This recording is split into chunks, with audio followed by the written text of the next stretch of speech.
कल का जो लेक्चर मुझे उम्मीद है आपको समझ में आया होगा और आपने देखा भी होगा कल का लेक्चर। अब हम लोग आगे बढ़ते हैं। सालू गुड इवनिंग। आगे बढ़ते हैं हम लोग। पॉलिसी रेट, अगला मात्रात्मक टूल है आपका नीति दर। नीति दर पे हम लोग चर्चा करते हैं। नीति दर में पहला आता है आपका रेपो रेट, रेपो दर आपका, इस पे हम लोग बात करेंगे। ठीक है, कि क्या होता है आपका repo rate. Actually repo rate को ही पॉलिसी रेट कहा जाता है। मैंने इसलिए इसके नीचे लिख दिया है इन सारे लोगों को कि ये लोग रेपो रेट से ही कहीं ना कहीं लिंक हैं आपके। ठीक है, सुजीत गुड इवनिंग। ये लोग रेपो रेट से ही कहीं ना कहीं आपके लिंक हैं, तो इसलिए मैंने क्या किया है कि इसको नीचे लिख दिया और आपको थोड़ा याद भी रहेगा। लेकिन मेनली नीति दर पॉलिसी रेट को ही हम कहते हैं। क्यों कहते हैं अभी मैं आगे आपको बता रहा हूं। ठीक है, तो अब हम लोग आते हैं रेपो रेट। पहला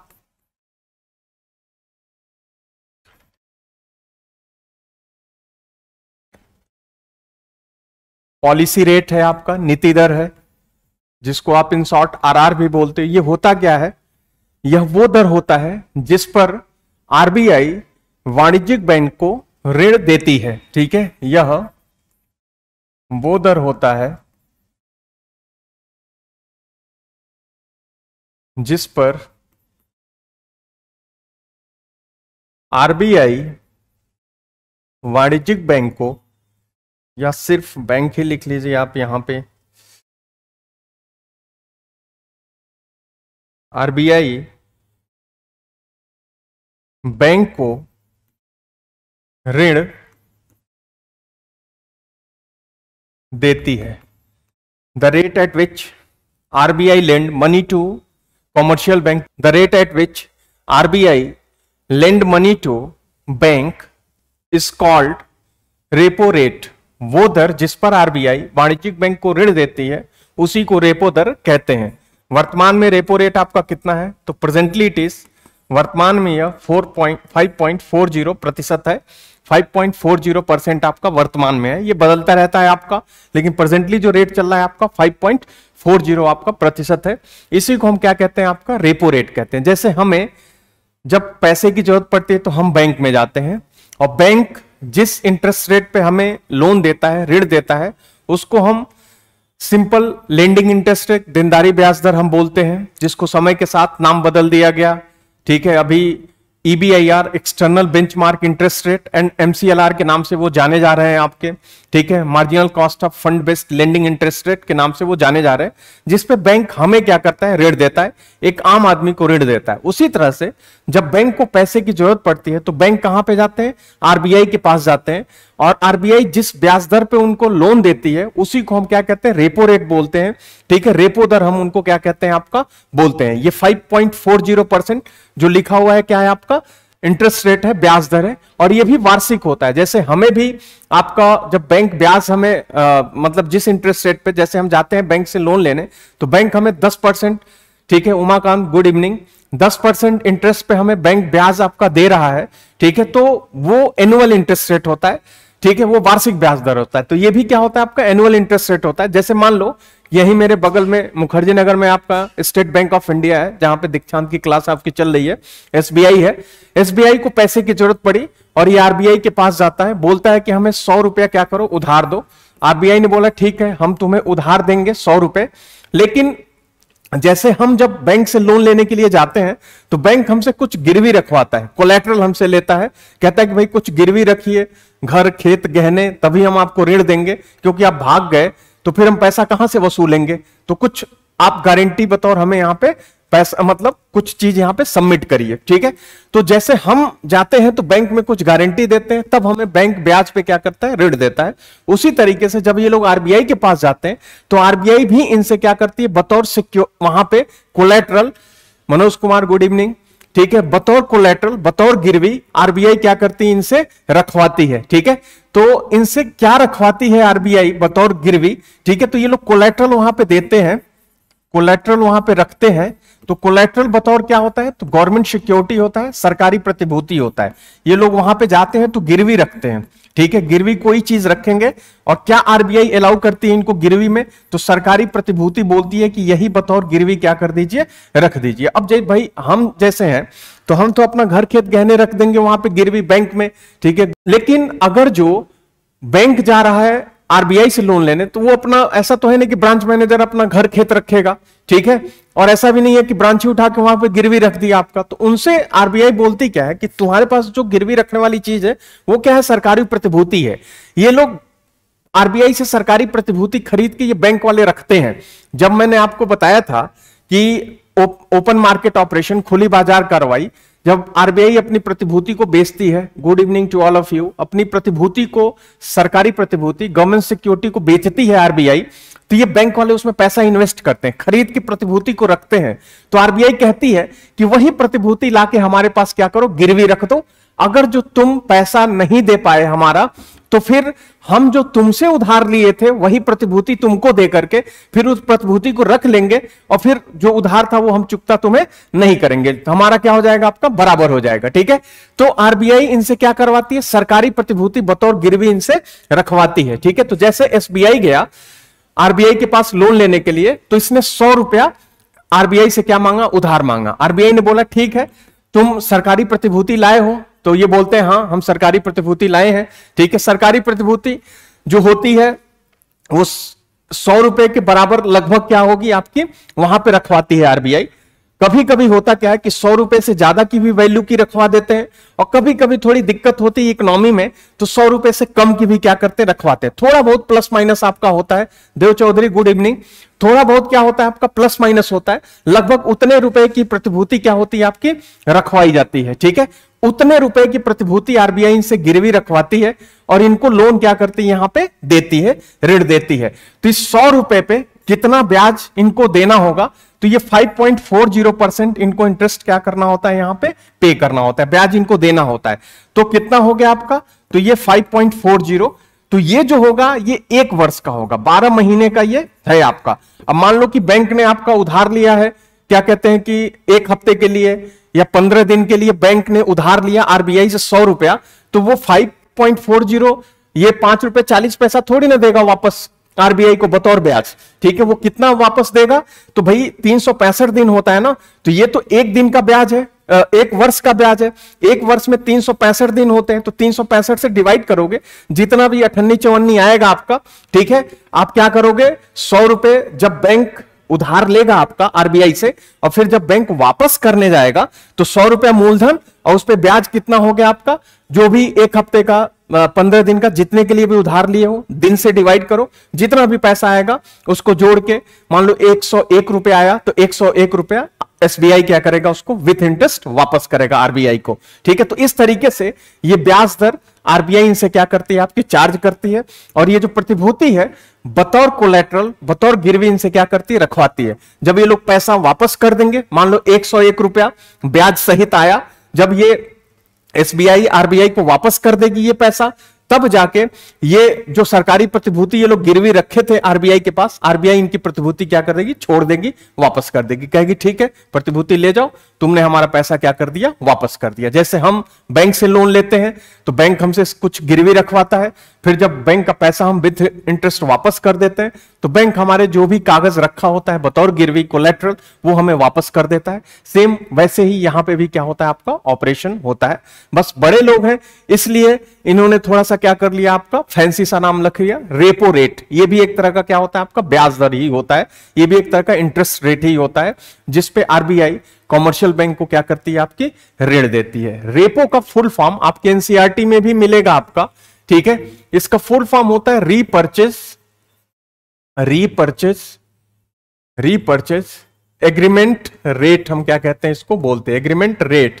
कहीं कहीं पे ऑफर भी लिखा होता है, रीपर्चेज ऑफर एग्रीमेंट रेट आपका। पुनर्खरीद तेजस्वी, ये 5.40% है। आप आरबीआई की वेबसाइट पे जाके देखिए तो 5.40% आपको दिखेगा, ठीक है, रेपो रेट। वो पुराना डेटा आप बोल रहे हो 3.65%, वो जमाना गुजर गया आपका, ठीक है। तो रीपर्चेज ऑफर एग्रीमेंट रेट, पुनर्खरीद समझौता दर, इसको क्या कहता है, आपका बोला जाता है समझौता दर। इसका फुल फॉर्म होता है रेपो रेट का है, रीपर्चेज ऑफर एग्रीमेंट रेट। इसको क्यों बोला जाता है, जो बैंक अपने पास गोल्ड के रूप में रखते हैं, हाँ मोनू यादव, ऐसा डिमांड चल रहा है कि गोल्ड को भी आरबीआई अलाउ करे बतौर कोलेटरल रखने के लिए, लेकिन अभी अलाउ नहीं हुआ है। ठीक है, उस पर तो बैंक बहुत सालों से डिमांड कर रहे हैं कि आप ऐसे करिए। इसको रीपर्चेज ऑफर एग्रीमेंट रेट, इसका फुल फॉर्म हम मानते हैं। ठीक है, पुनर्खरीद समझौता दर आपका। ठीक, इसको रीपर्चेज इसलिए बोला जाता है कि जैसे आरबीआई इनको प्रतिभूति बेची होती है कभी, ठीक है, बेची होती है कभी, और वही प्रतिभूति इनसे क्या करती है, गिरवी रखवाती है, वापस सेल करके फिर से रीपर्चेज कर रही होती है आरबीआई। और वही एक एग्रीमेंट क्या होता है, साइन होता है आरबीआई के बीच में। जैसे मैंने एसबीआई लिया था एग्जांपल, ठीक है, आरबीआई और एसबीआई के बीच में एक एग्रीमेंट क्या होता है, आपका साइन होता है। जब ये प्रतिभूति गिरवी रखी जाती है तो उसी समय एक एग्रीमेंट क्या होता है, आपका साइन होता है कि तुम इतना ब्याज दर दोगे तब ये प्रतिभूति हम तुम्हें क्या करेंगे, वापस करेंगे। तो आरबीआई पहले सेल की होती है, उसी प्रतिभूति को क्या करती है, आपकी रीपर्चेज करती है। इन लोगों से एक एग्रीमेंट, समझौता पत्र, वहीं पे एक अलग से पेपर साइन करवाती है कि ये जो ब्याज है आपका, इतना तुम मुझे दोगे तब ये प्रतिभूति अपनी वापस क्या करोगे, ले जाओगे। ठीक है, क्योंकि वो ओरिजिनल तो आरबीआई की प्रतिभूति होती है ना, कभी बैंक खरीदे होते हैं। ठीक है, आरबीआई को लोन दे करके बैंक खरीदे होते हैं उसको। ठीक, अब वही प्रतिभूति वापस आरबीआई इनसे गिरवी रखवाती है। ठीक है, तो उनको रीपर्चेज कर रही होती है, मतलब आप चीज को पुनः क्या कर रहे हो, आप खरीद रहे हो। पहले बेचा था, आरबीआई फिर से उसको खरीदती है, इनको लोन देती है और फिर वही एग्रीमेंट साइन करवाती है। बोलती क्या है कि वापस जब तुम ये पैसा मुझे इतना दोगे तब तुम अपना ये सिक्योरिटी वापस ले जाना, और ये पेपर जो हम एग्रीमेंट साइन किए मैं फाड़ के फेंक दूंगा। ठीक है, खत्म हो जाएगी कहानी। इसीलिए उसको रीपर्चेज ऑफर एग्रीमेंट रेट हम क्या कहते हैं, फुल फॉर्म में बोलते हैं। तो खैर, फुल फॉर्म में जाने की इतना परेशान होने की जरूरत नहीं है, बस उसको सिंपल दिमाग में इतना ही बैठा लीजिए कि यह भी एक तरह का ब्याज दर होता है जिस पे आरबीआई वाणिज्यिक बैंक को क्या करती है, या बैंक को क्या करती है, आपकी ऋण देती है। ठीक है, और ये इस तरह का रेट इस समय चल रहा है। गिरवी क्या रखवाती है, तो सरकारी प्रतिभूति वहां पे गिरवी रखा जाता है। अच्छा, ये जो लोन देती है आरबीआई इनको, ये शॉर्ट टर्म के लिए लोन देती है, अल्पकाल के लिए क्या करती है, आपकी लोन देती है। रेपो रेट पे जो लोन दिया जाता है अल्पकाल के लिए दिया जाता है। अच्छा, अल्पकाल आपका परिभाषित नहीं है, बस इतना है कि 1 साल से कम के टाइम को हम क्या कहते हैं, आपका अल्पकाल कहते हैं। शॉर्ट टर्म हम उसको क्या कहते हैं, आपका बोलते हैं। ठीक है, 1 साल से कम का टाइम का, तो फिर आप कहोगे कि 1 साल भी हो सकता है यहां पे, तो नहीं। रेपो रेट पे ऐसा कुछ टाइम डिफाइन नहीं है। 1 डे ऐसे चलता है, 7 डेज, 14 डेज। अभी तक ऐसा आरबीआई के सर्कुलर में देखने में आया है कि लगभग 56 दिन मैक्सिमम अभी तक इस पे क्या करिए, लोन दी है आरबीआई, 56 डेज का। तो ये वेरिएबल रेट क्या होते हैं, आपके चलते रहते हैं, सॉरी वेरिएबल डेज क्या होते हैं, आपके चलते रहते हैं। अब हो सकता है कि 56 दिन से आगे भी क्या कर दे आरबीआई, आपकी बढ़ा दे, लेकिन अभी तक तो मैक्सिमम इसमें 56 दिन का इसने क्या किया था, आपका दिया था। ठीक है, ये बीच में 28 दिन भी क्या होता है, आपका आता है, 28 डेज भी होता है। बीच में एक और सीरीज आरबीआई ने स्टार्ट किया था, 31 दिन का और 41 दिन का, ऐसे करके आरबीआई ने सीरीज स्टार्ट किया था। इतने दिन के लिए लोन दिया करती थी आपकी रेपो रेट पे। ठीक है, तो ये रेपो रेट पे इतने दिन के लिए जाता है। कुछ किताबों में आपको मिल जाएगा कि 1 साल तक जाता है रेपो रेट पे, लेकिन प्रैक्टिकली ऐसा कभी हुआ नहीं आरबीआई। हाँ, वो एलटीआरओ अभी long term repo operation RBI ने चलाया, तो उसमें 1 साल और 3 साल के लिए दिया, तो वो नॉर्मल रेपो नहीं है, वो स्पेशल केवल कोविड में क्या किया गया था, आपका चलाया गया था। नॉर्मल रेपो में तो बस अब तक 56 दिन ही क्या हुआ है, मैक्सिमम आपका गया है। ठीक है, तो इस तरीके से हो सकता है कि कभी और सर्कुलर आए तो आरबीआई इस डेट को क्या कर दे, बढ़ा दे। इवन आरबीआई ने भी, जहां पे आरबीआई एक्ट 1934 में इसका जिक्र किया गया है रेपो रेट का, तो जो आरबीआई अधिनियम 1934 है उसमें भी आरबीआई ने टाइम यहां पे डिफाइन नहीं किया है, बस उसने शॉर्ट टर्म लिखा है। और शॉर्ट टर्म इन जनरल 1 साल से कम का होता है, उस समय का कोई भी क्या कर सकते हैं, वो यूज कर सकते हैं आपका टाइम। तो यहां पे इंफेसाइज इसलिए कर रहा हूं क्योंकि कई किताबों में ऐसा लिख दिया गया आपका, जबकि आरबीआई ने ऐसा कुछ मेंशन नहीं किया हुआ है। तो अल्पकाल के लिए ऋण आपका दिया जाता है। अच्छा, आपके दिमाग में एक और क्वेश्चन उठेगा कि ये बैंक 7 दिन के लिए, 1 दिन के लिए लोन लेके क्या करेंगे सब, ठीक है, उससे क्या फर्क पड़ने वाला है। तो आपके लिए 7 दिन 1 दिन का कोई मतलब नहीं है, लेकिन बैंक के लिए बहुत बड़ी बात हो जाती है। कारण क्या होता है कि बैंक जो पब्लिक का पैसा जमा कराती है वही ऋण में देती है।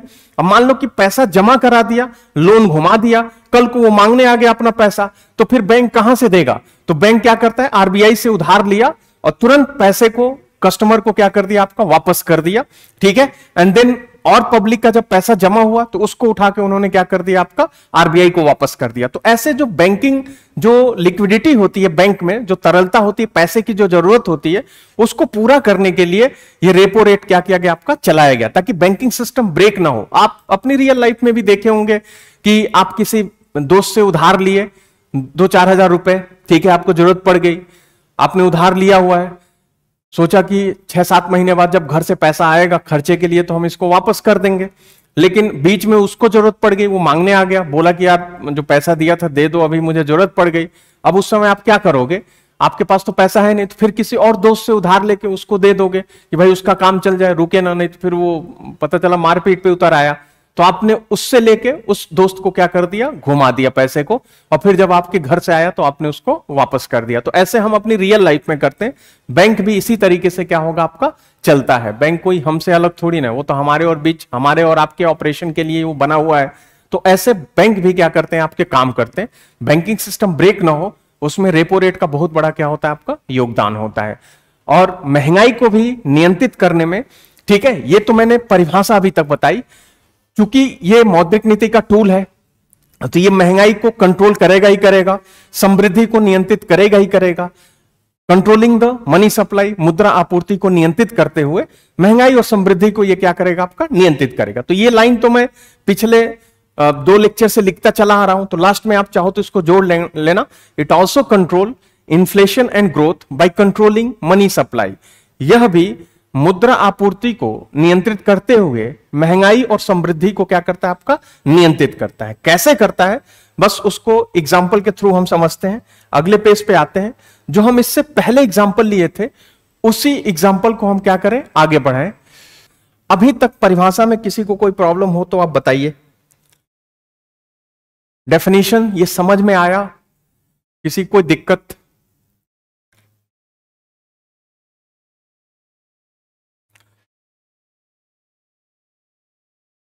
ये जो कोलेटरल है, शॉर्ट टर्म है, ये मैंने आपको बताया, ये सब समझ में आया परिभाषा। अब हमें इसका एप्लीकेशन देखना है, आरबीआई किस तरह से इसका एप्लीकेशन करती है। तो एक एग्जांपल के थ्रू देखना है कि कैसे ये महंगाई और समृद्धि को कंट्रोल करेगा, इन्फ्लेशन एंड ग्रोथ को। चलिए हम लोग आगे बढ़ते हैं, जिसको दिक्कत होगी वो बता ही देगा। तो हम जो एग्जाम्पल लेके चल रहे थे, हमारे एग्जाम्पल में यहां पे बैंक होता था। कल का जो एग्जाम्पल था वही आगे बढ़ा रहा हूं मैं। बैंक था, बैंक ने पैसे दिए किसको, बीड़ी वाली फैक्ट्री को लोन में दिया। उसने पैसे का निवेश किया, इन्वेस्टमेंट किया। जैसे पैसा आपका निवेश हुआ, फैक्ट्री ने काम करना शुरू किया, रोजगार बढ़ा, एम्प्लॉयमेंट बढ़ा, तो लोगों की इनकम बढ़ी, आय बढ़ी। जब लोगों की आय बढ़ी तो लोग अपनी मांग को बढ़ा दिए, डिमांड को बढ़ा दिए। जैसे लोगों ने अपनी डिमांड को बढ़ाया, तुरंत महंगाई, इन्फ्लेशन क्या हो गया, आपका बढ़ गया। यही तो चल रहा था पिछले 2 लेक्चर से। एग्जाम्पल आपका दोनों लेक्चर पिछला देखा होगा तो आपको ये चीज याद आ रही होगी। मैं एक्स्ट्रा एक और यहां पे ऐड कर दे रहा हूं, किसको, आरबीआई को, कि बैंक किससे लोन ले रहा है, आपका आरबीआई से क्या कर रहा है, आपका लोन ले रहा है। ठीक है, आरबीआई से बैंक ने क्या किया, आपका लोन लिया। ठीक है, तो जैसे आरबीआई कितने पे लोन दे रही है इनको, 5.40% पे रेपो रेट पे बैंक को क्या करती है, आपकी लोन देती है आरबीआई। ठीक है, अब आरबीआई से जो बैंक वाले हैं जो लोन आपके ले रहे हैं, ठीक है, वो कितने पे ले रहे हैं, आपके 5.40% पे आपका लोन ले रहे हैं। मान लो कि आगे ये जो लोन आपका बढ़ा रहे हैं, ठीक है, पब्लिक को जो दे रहे हैं वो कितने पे दे रहे हैं, आपका 10% पे ये लोन क्या कर रहे हैं, आपके दे रहे हैं। ठीक है, 10% पे ये आगे लोन को ऑफर कर रहे हैं। ठीक है, अब अगली मॉनेटरी पॉलिसी आती है, मौद्रिक नीति अगली आती है। अब हुआ क्या कि महंगाई आपकी पीक पे है, सोचती है आरबीआई अगली मॉनेटरी पॉलिसी में कि थोड़ा सा रेपो रेट को क्या कर ले, बढ़ा ले।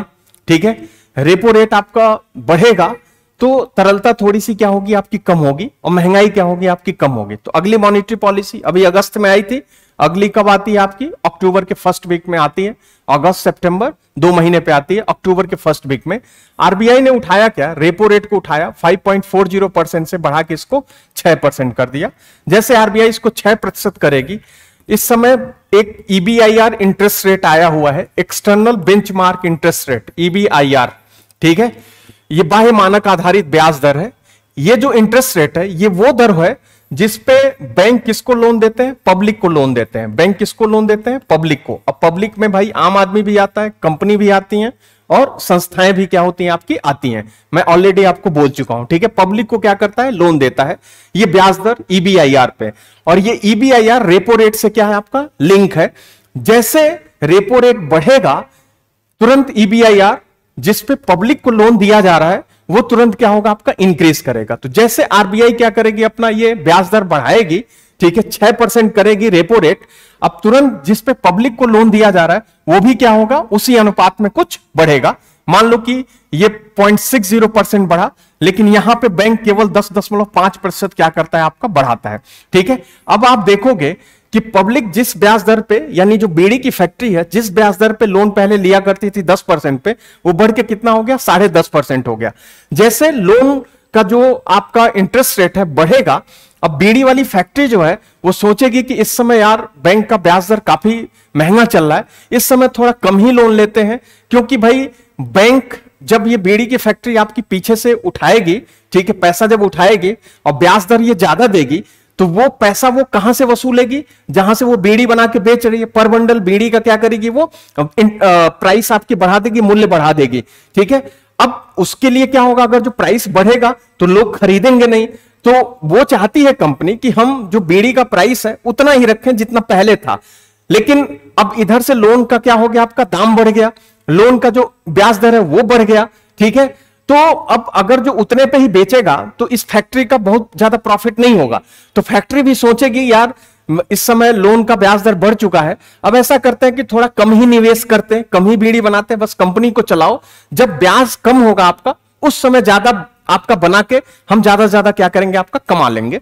तो उस समय इन्होंने किया क्या आपका, कि बीड़ी वाली फैक्ट्री ने लोन लेना क्या कर दिया, कम कर दिया। जैसे ये लोन लेना कम करेंगे, आगे निवेश कम होगा, निवेश कम होगा तो रोजगार कम होगा, रोजगार कम होगा तो आय कम होगी, आय कम होगी तो लोगों की मांग कम होगी, जब मांग कम होगी तो महंगाई अपने आप क्या हो जाएगी, कंट्रोल हो जाएगी। इस तरीके से आरबीआई ने जैसे रेपो रेट को बढ़ाया, तुरंत जो देनदारी ब्याज दर है जिस पे बैंक पब्लिक को लोन देते हैं वो तुरंत क्या होगा, बढ़ेगा। पब्लिक लोन की मांग कम करेगी, मुद्रा आपूर्ति कम होगी, निवेश कम हुआ, ठीक है, तुरंत रोजगार कम होगा, आय कम होगी, लोगों की मांग कम होगी और तुरंत महंगाई क्या हो जाएगी, आपकी कंट्रोल हो जाएगी, ठीक। अब महंगाई मान लो कि कंट्रोल में आ गई, अगली मॉनेटरी पॉलिसी आती है, उसमें इन्होंने सोचा कि भाई अब रोजगार की दिक्कत आ रही है, थोड़ा सा रेपो रेट को क्या करते हैं, डाउन करते हैं। रेपो रेट को डाउन करके 5% कर दिया। जैसे 5% करेंगे, ये भी जो देनदारी ब्याज दर है ये भी तुरंत उसी अनुपात में क्या होगा, घट जाएगा। ये तुरंत कितना हो गया आपका, 9.5%। जैसे ये ब्याज दर घटा, अब इसके लिए बढ़िया मौका है, सोचेगा कि ब्याज दर कम हुआ है, ज्यादा से ज्यादा लोन उठाए, ठीक है, ज्यादा से ज्यादा आपका बीड़ी बनाए, बेचे और प्रॉफिट क्या करे, कमाए। अब इस चक्कर में ये करेगा कि आपका लोन की डिमांड तुरंत बैंक से बढ़ाएगा। जैसे लोन की मांग बढ़ेगी तुरंत निवेश बढ़ेगा, निवेश बढ़ेगा, रोजगार बढ़ेगा, रोजगार बढ़ेगा, लोगों की आय बढ़ेगी, आय बढ़ेगी, लोगों की मांग बढ़ेगी, मांग बढ़ेगी, तुरंत क्या होगा, आपका महंगाई बढ़ जाएगी, ठीक है, इन्फ्लेशन क्या हो जाएगा, आपका बढ़ जाएगा।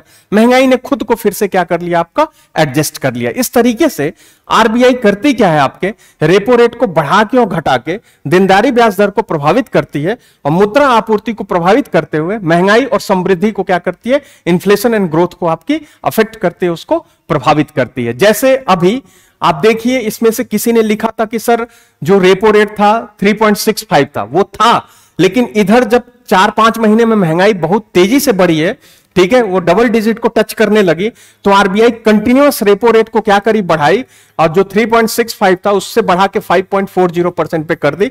और महंगाई देखो कंट्रोल हुई भी है, 6.71% पे महंगाई क्या हो गई, आपकी आ गई है। इसको डाउन करके 6 के नीचे लेके आना है, ठीक है। हो सकता है कि अगली मॉनेटरी पॉलिसी में फिर आरबीआई कुछ ऐसा करे कि 6% से कम क्या हो, आपकी महंगाई हो। इस तरीके से रेपो रेट को बढ़ा के और घटा के इन्फ्लेशन को, महंगाई को हम क्या करते हैं, कंट्रोल करते हैं, ठीक है। किसी कोई दिक्कत?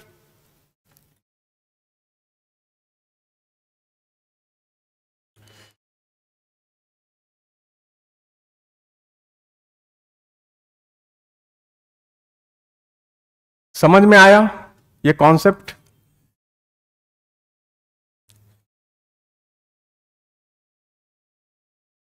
ओके, अब हम आगे बढ़ते हैं। अगला है हमारा reverse repo rate, reverse repo दर नेक्स्ट है। तो चलिए आइए रिवर्स रेपो रेट पे।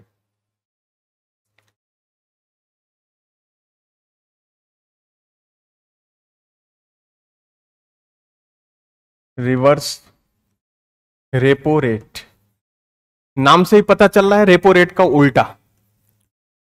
अब ऐसे तो लिखोगे नहीं रेपो रेट का उल्टा, रिवर्स रेपो दर।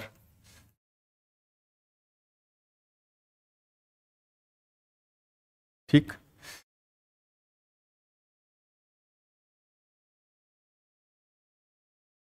देखो रेपो रेट जब बढ़ेगा तो लिक्विडिटी क्या होती है आपकी, डिक्रीज करेगी, कम होगी।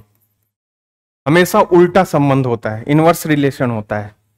रेपो रेट और महंगाई, सॉरी इन्फ्लेशन जो होता है आई, ये इनवर्सली प्रोपोर्शनल होता है रेपो रेट के। रेपो रेट बढ़ेगा, महंगाई कम होगी। लिक्विडिटी जो है एल inversely proportional to repo rate. Repo rate बढ़ेगा, तरलता कम होगी। तरलता मतलब पैसा, कैश कम होगा आपका।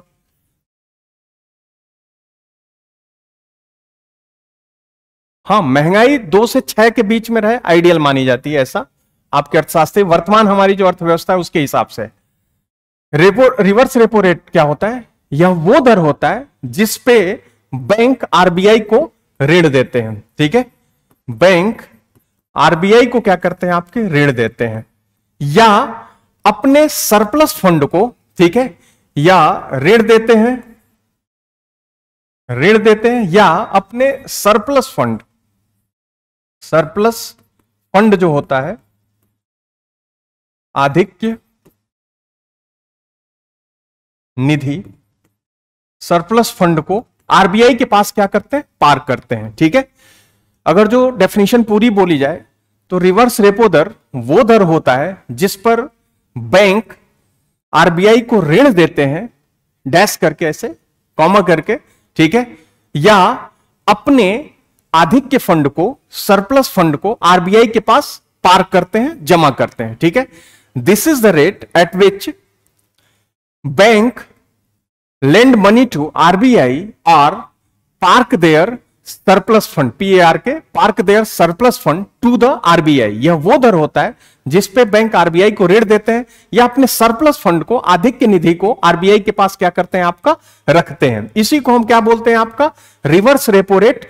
रिवर्स रेपो दर क्या कहते हैं, हम इसको यहां पे बोलते हैं। ठीक है, जस्ट रेपो रेट का उल्टा क्या होता है, reverse repo rate. Reverse repo rate में क्या होता है, आरबीआई बैंक को ऋण देती है। रिवर्स रेपो रेट में क्या होता है, बैंक आरबीआई को क्या करते हैं, ऋण देते हैं या अपने सरप्लस फंड को आरबीआई के पास रखते हैं। जैसे होता क्या है कि बैंक में बहुत ज्यादा पब्लिक पैसा जमा कर रही है, लोन की मांग है नहीं पब्लिक से, तो बैंक का पैसा अब वहां आइडियल पड़ा रहेगा, तो बैंक सोचेगा कि क्यों ना ब्याज दर को कम करके लोगों को लोन बांटो। ठीक है, क्योंकि पब्लिक तो जमा कर रही है, लोन दो भाई, ऐसे रखे रहेंगे तो पब्लिक को कहां से हम ब्याज देंगे। तो अब ऐसे में वो क्या करते हैं कि लोन की ब्याज दर को सस्ता करके सस्ते में लोन बांटना शुरू कर देते हैं। तो आरबीआई को डर है कि ये अगर जो सस्ते में लोन अगर जो बांट दिए ये सब, तो फिर महंगाई बढ़ जाएगी। तो आरबीआई बोलती क्या है कि तुम्हारे पास जो सरप्लस पैसा है वो लाके हमारे पास जमा कर दो, सस्ते में लोन बांटने से बढ़िया हमारे पास जमा कर दो, हम तुमको उस पर कुछ ब्याज क्या करेंगे, ऑफर करेंगे। वर्तमान में जो RRR है, रिवर्स रेपो रेट है आपका, वो 3.35% है, 3.35% आपका रिवर्स रेपो रेट है। तो आरबीआई बोलती है कि हम तुमको इतना ब्याज क्या करेंगे, दे देंगे। ठीक है, तो सरप्लस पे आरबीआई इनसे पैसा क्या करती है, आपकी रखवाती है, या आरबीआई इनसे क्या करती है, उधार लेती है। बहुत ज्यादा पैसा अगर जो इनके पास आ जाता है तो आरबीआई कहती है कि भाई हमें पैसे की जरूरत है, हमें तुम उधार दे दो, ये ब्याज दर हम तुमको क्या करेंगे, आपका देंगे। जैसे आप अपनी लाइफ में देखते होंगे, आपकी सैलरी है मान लो कि 50,000 रुपए महीने की, आपके पास खर्च हुआ 20-25 हजार रुपए, बाकी 20-25 हजार बच गए, तो आप अपने सरप्लस पैसे को कहां पे रखते हो, बैंक में जमा कर देते हो। बैंक आपको उस पे क्या करता है, ब्याज देता है। उसी तरह से बैंक वालों के पास जब सरप्लस पैसा हो जाता है, लोन बांटने से भी बच जाता है, तो फिर बैंक कहां पे जमा कर देते हैं, आरबीआई के पास जमा कर देते हैं। तो सामान्यतः सरप्लस वाली स्थिति तो आती नहीं है इनके पास, क्योंकि ये खुद ही हाथ फैला घूमते रहते हैं कि हमें ही मिल जाए कहीं से 40-50 हजार करोड़ रुपए। तो आरबीआई इनसे क्या करती है, लोन ही ले लेती है कि भैया हमें लोन दे दो, क्योंकि तुम्हारे पास रहेगा कि तुम बहुत ज्यादा लोन बांटोगे और होगा क्या आपका कि महंगाई बढ़ जाएगी। ठीक है, उन पैसों को आरबीआई क्या करती है, आरबीआई से लोन लेने वाले तमाम लोग होते हैं, केंद्र सरकार भी लेती है, राज्य सरकारें भी लेती हैं लोन, विदेशी जो सेंट्रल बैंक है अदर कंट्रीज के वो भी आरबीआई से लोन लेते हैं, तो वो पैसा आरबीआई उनको क्या करती है, लोन में घुमा देती है, वो हमारे बीच में नहीं आने देती है, क्योंकि यहां आया तो फिर महंगाई क्या हो जाएगी आपकी, बढ़ेगी। ठीक है, हम चीजों की डिमांड को क्या कर देंगे, बढ़ा देंगे। तो जस्ट रिवर्स रेपो रेट का क्या होता है आपका, उल्टा होता है। ठीक, अब इसमें बात आती है, क्वेश्चन आपके दिमाग में उठेगा क्या, कि जब बैंक से आरबीआई लोन लेती थी, बैंक वाले जब आरबीआई से लोन लेते थे तो उस समय बैंक वाले कुछ गिरवी रखते थे आरबीआई के पास रेपो रेट पे। तो क्या यहां पे जब आरबीआई इनसे उधार लेती है तो क्या कुछ गिरवी रखती है? तो हां, आरबीआई भी क्या करती है, आपकी गिरवी रखती है। ठीक है, सरकारी प्रतिभूति आरबीआई के पास होती है, तो आरबीआई भी इन बैंक वालों को क्या करती है, वही सरकारी प्रतिभूति देती है और बोलती है कि ये गिरवी रखो, जब हम तुम्हारा पैसा विथ इंटरेस्ट वापस कर देंगे तो तुम ये प्रतिभूति हमें वापस करना। ठीक है, तब तक के लिए तुम क्या करो, इसको रखे रहो। तो आरबीआई को भी गिरवी रखना पड़ता है सरकारी प्रतिभूति, किसके पास, इन बैंक के पास। ठीक है, तो यही है रेपो रेट और रिवर्स रेपो रेट। समझ में आई बात? पहले क्या हुआ करता था कि अभी एक नया टूल इंट्रोड्यूस हुआ है, एसडीएफ, स्टैंडिंग डिपॉजिट फैसिलिटी। आता हूं मैं वापस इस वाले पेज पे आता हूं, ध्यान से यहां पे देखना। ये जो रेपो रेट और रिवर्स रेपो रेट है, ये जो दोनों आप देख रहे हो, ये दोनों कब इंट्रोड्यूस हुए थे? तो जून 2000 से ये यूज हो रहे थे, जून 2000 से। ठीक है, जून 2000 में आरबीआई ने इनको यूज करना स्टार्ट किया, रेपो रेट को और रिवर्स रेपो रेट को। उससे पहले ये टूल थे, लेकिन आरबीआई की मौद्रिक नीति में ये टूल आपके नहीं थे। ठीक है, आरबीआई की मौद्रिक नीति में ये टूल आपके नहीं थे। 2000 से आरबीआई ने इसको यूज करना क्या किया, आपका शुरू किया। इन्हीं को आरबीआई क्या बोला करती थी, एलएएफ बोला करती थी, लिक्विडिटी एडजस्टमेंट फैसिलिटी। इन्हीं को लिक्विडिटी एडजस्टमेंट फैसिलिटी बोला जाता है। अभी नहीं, अभी कोई और आ गया इसके जगह पे, तरलता सामंजस्य सुविधा भी हम इनको क्या कहते हैं, बोलते हैं। इन दोनों को कंबाइन बोला जाता था एलएएफ। ये मार्केट में लिक्विडिटी को मेंटेन करते थे। एक रेपो रेट मार्केट से लिक्विडिटी को क्या करता था, मार्केट में लिक्विडिटी को बढ़ाता था। ठीक है, इंजेक्ट करता था। वहीं पे रिवर्स रेपो रेट क्या करता था, मार्केट से लिक्विडिटी को सक करता है, खींचता है। ठीक है भाई, रिवर्स रेपो रेट पे अगर जो आरबीआई ने लोन ले लिया इनसे, तो मार्केट में पैसा कम हो जाएगा, फिर बैंक लोन कम बांटेंगे, इन्वेस्टमेंट कम होगा, एम्प्लॉयमेंट कम होगा, इनकम कम होगी, डिमांड कम होगा, महंगाई क्या हो जाएगी आपकी, कंट्रोल हो जाएगी। तो ये होता क्या है आपका कि रिवर्स रेपो रेट मार्केट से लिक्विडिटी को खींचता था और ये मार्केट में लिक्विडिटी को पंप करता था रेपो रेट आपका। ठीक है, इसीलिए हम इनको क्या बोलते थे, लिक्विडिटी एडजस्टमेंट फैसिलिटी, मतलब तरलता को एडजस्ट करने के लिए, ठीक है, उसमें सामंजस्य स्थापित करने के लिए ये दोनों टूल आपके यूज होते थे। ठीक, जिनमें जो रेपो रेट और रिवर्स रेपो रेट जो होता था आपका, ये दोनों लिंक हुआ करते थे। ठीक है, रेपो रेट जो रिवर्स रेपो रेट होता था, ये ऑलवेज आपका रेपो रेट -0.25% होता था। तो जैसे अभी वर्तमान की स्थिति देखो तो 5.40% है। ठीक है, आपका रेपो रेट, तो -0.25 करोगे, -0.25 करोगे तो कितना आना चाहिए, 5.15% आना चाहिए। जबकि ये अभी कितना है आपका, ये अभी कितना है, 3.35% है, 3.35% है। यानी जो पहले वाला रूल था वो खत्म हो गया। हुआ क्या इसके साथ कि रिवर्स रेपो रेट को अब इन्होंने क्या कर दिया, अपनी ये जो क्या कहते हैं कि यूज जो टूल बतौर था, इससे इसको बाहर कर लिया है, इसको न्यूट्रल ऐसे छोड़ दिया है। अब इसका इस्तेमाल करना इन्होंने कम कर दिया। रिवर्स रेपो रेट को लगभग ये क्या कर रहे हैं, धीरे धीरे हटा रहे हैं। अब इसकी जगह पे एक नया टूल आ गया है आपका एसडीएफ, स्टैंडिंग डिपॉजिट फैसिलिटी। अब क्या किया जा रहा है, आपका यूज किया जा रहा है। अब यहां पे जो रिवर्स रेपो रेट है, इसकी जगह पे क्या आ गया, आपका एसडीएफ आ गया। इसी 2022 में ये नया टूल क्या हो गया, इंट्रोड्यूस हो गया है।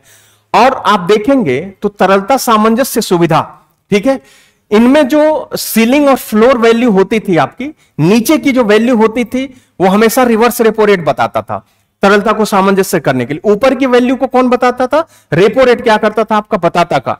तो नीचे वाली जो वैल्यू है इसको हटा दिया गया, ठीक है। इसको हटा के इसकी जगह पे एक नया टूल, ऐसा नहीं है कि आरबीआई ने एकदम पूरा डिसमेंटल कर दिया रिवर्स रेपो रेट को।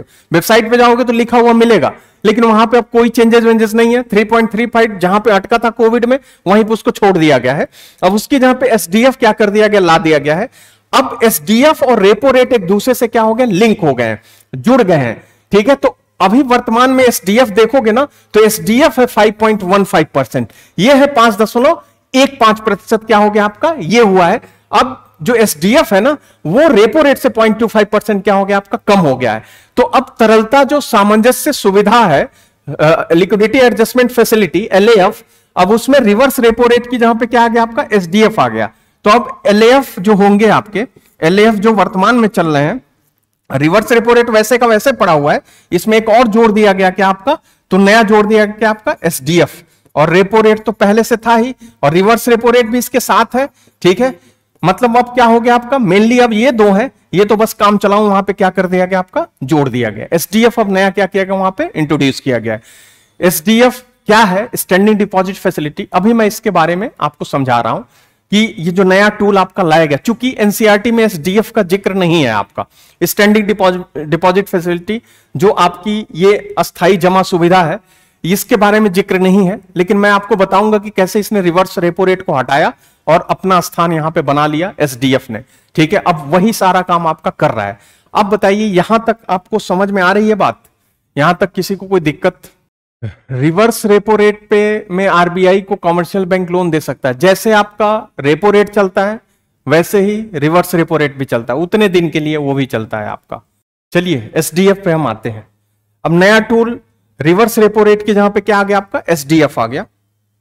तो एसडीएफ को मैं आपको समझा देता हूं।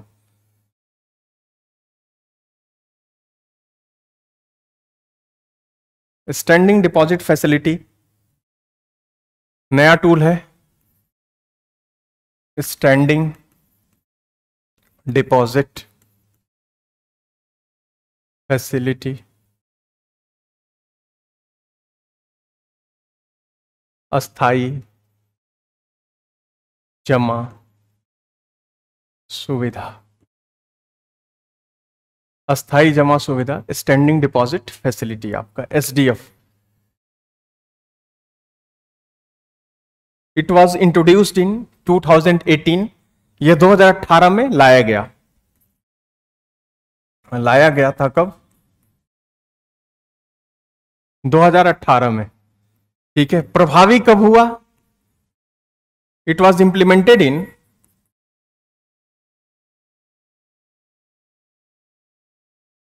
2022, 2022 में इसको प्रभावी किया गया। इसको सुझावित किसने किया था? It was recommended by Urjit Patel committee, ठीक है। इसका सुझाव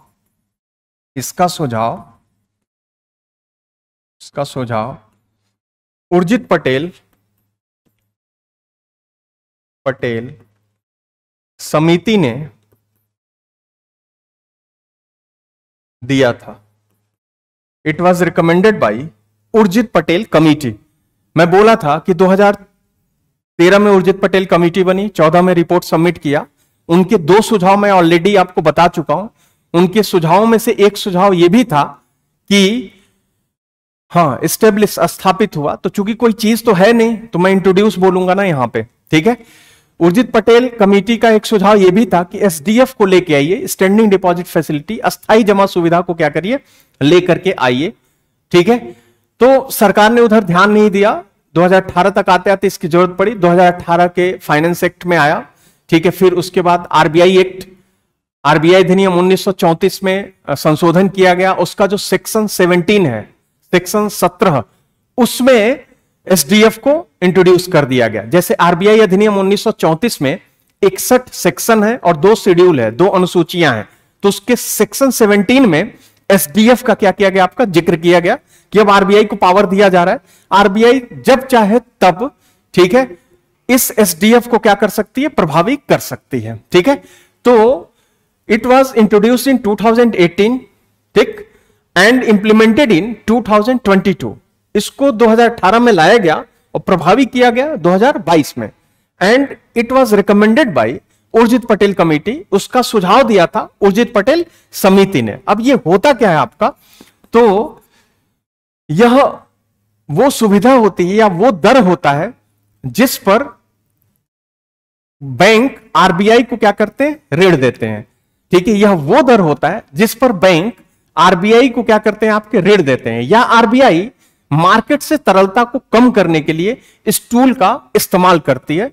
ठीक है, to suck the liquidity from market, बाजार से तरलता को खींचने के लिए आरबीआई क्या करती है, आपके इस टूल का प्रयोग करती है, एसडीएफ का इस्तेमाल करती है। तो परिभाषा सेम दिख रहा है जैसे रेपो रेट की तरह है। ठीक है, तो हम मान सकते हैं कि it is same as repo rate, यह रिवर्स रेपो रेट, यह रिवर्स रेपो दर की तरह ही है। तो फिर आप कहोगे कि सर फिर उसमें क्या दिक्कत थी, रिवर्स रेपो दर में क्या दिक्कत थी कि आप एक नया टूल लेकर के आ गए। तो यह रिवर्स रेपो दर की तरह है, लेकिन यहां पर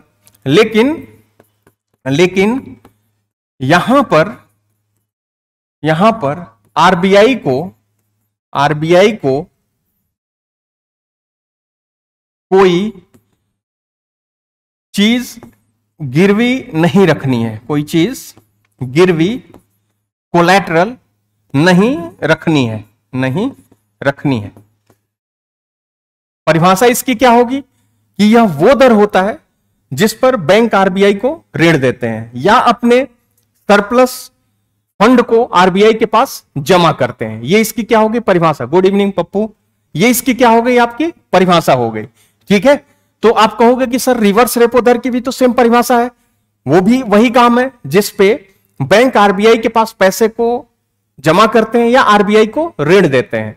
तो फिर इसमें क्या अंतर है, तो वही चीज मैं लिखा हूं कि यह रिवर्स रेपो रेट की तरह है, it is same as reverse repo rate, but लेकिन यहां पर आरबीआई को कोई चीज गिरवी नहीं रखना है, it does not require collateral. यहां पे आरबीआई को कोई चीज गिरवी नहीं रखना है। गिरवी में क्या रखती थी आरबीआई, सरकारी प्रतिभूति, यानी बैंक वालों को सरकारी प्रतिभूति गिरवी देती थी और फिर बैंक वाले आरबीआई को क्या करते थे, लोन देते थे।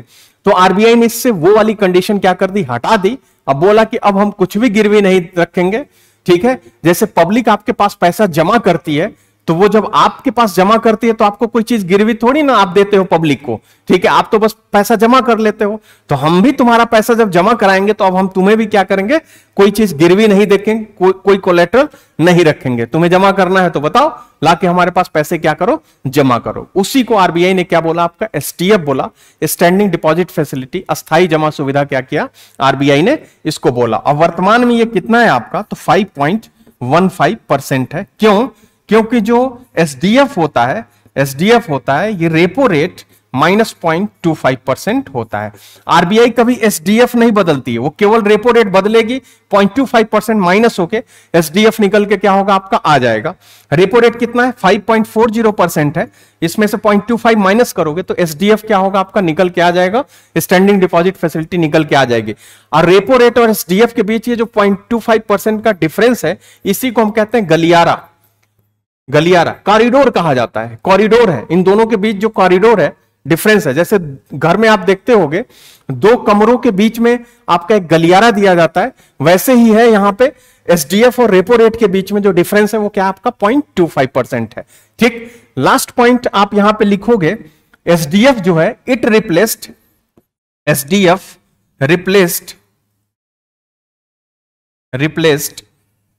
Triple R. एसडीएफ ने रिवर्स रेपो रेट को क्या कर दिया, विस्थापित कर दिया। ठीक है, it replace triple R, SDF ने रिवर्स रेपो रेट को क्या कर दिया, विस्थापित कर दिया। अब लिक्विडिटी एडजस्टमेंट फैसिलिटी का जो टूल है ना, उसकी जहां पे जो फ्लोर है, जो नीचे का जो वैल्यू है, वो क्या ले लिया, रिवर्स रेपो रेट की जहां पे क्या हो गया, एसडीएफ आ गया, और रिवर्स रेपो रेट एक कदम क्या हो गया, नीचे यहां पे सरक गया। अब इसकी जहां पे क्या हो गया, एसडीएफ, ये जो नया टूल है, न्यू दर मैंने लिखा है, न्यू रेट, वो यहां पे क्या हो गया, आपका आ गया। यही है स्टैंडिंग डिपॉजिट फैसिलिटी। गलियारा, कॉरिडोर, दो घर में आप देखते होगे, आपके घर में गैलरी होती होगी, वही तो है कॉरिडोर आपका। ठीक है, सेम चीज यहां पे है। उन दोनों के बीच का जो अंतर होता है, दैट इज कॉल्ड द गलियारा, उसी को हम क्या कहते हैं, आपका कॉरिडोर कहते हैं। समझ में आई बात? किसी कोई दिक्कत अभी तक, समझने में कोई प्रॉब्लम? देखो लिक्विडिटी एडजस्टमेंट फैसिलिटी, तरलता सामंजस्य या समन्वय सुविधा क्या होता है कि मार्केट में तरलता के बीच में एक सामंजस्य, ठीक है, एक बैलेंस स्टेब्लिश किया जाए। तो उसी के लिए रेपो रेट और रिवर्स रेपो रेट क्या होते हैं आपके, यूज होते हैं।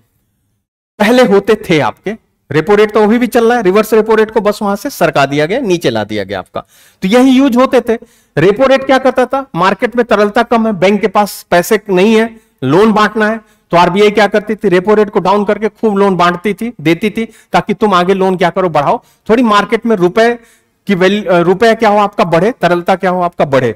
लेकिन जब ज्यादा हो जाता था तो रिवर्स रेपो रेट पे तुरंत वापस लेना शुरू करती थी लोन, ताकि मार्केट से तरलता क्या हो जाए आपकी, कम हो जाए। तो एडजस्टमेंट हो रहा है कि नहीं हो रहा है वहां पे, ठीक है। जैसे आप क्लास में बैठे रहते हो, 3 लोग ऑलरेडी एक डेस्क पे बैठे हो, बेंच पे बैठे हो, आप चौथा आ गया तो थोड़ा बहुत इधर उधर होकर एडजस्ट करते हो, ताकि दोनों लोग बैठ जाओ वहां पे आराम से। तो यही होता है लिक्विडिटी एडजस्टमेंट फैसिलिटी। अब आरबीआई ने रिवर्स रेपो रेट को एसडीएफ से हटा दिया, क्योंकि एसडीएफ में आरबीआई को, पहले रिवर्स रेपो रेट में आरबीआई को प्रतिभूति देनी होती थी, और आरबीआई प्रतिभूति इतना मार्केट में आ गया था आरबीआई का डिफरेंट रूट से, कि प्रतिभूति की वैल्यू ही कम हो गई थी। इसलिए आरबीआई ने बोला कि अब हम उस पर देंगे ही नहीं, ठीक है।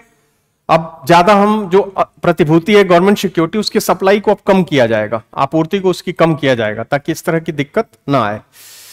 क्योंकि ओवर सप्लाई हो गई थी ना गवर्नमेंट सिक्योरिटी की मार्केट में, तो इसलिए वो रिवर्स रेपो रेट पे जो सिक्योरिटी दिया करती थी वो आरबीआई ने हटा दिया, ताकि मार्केट में ज्यादा सिक्योरिटी ना आए और आरबीआई की प्रतिभूति की वैल्यू बनी रहे, ठीक।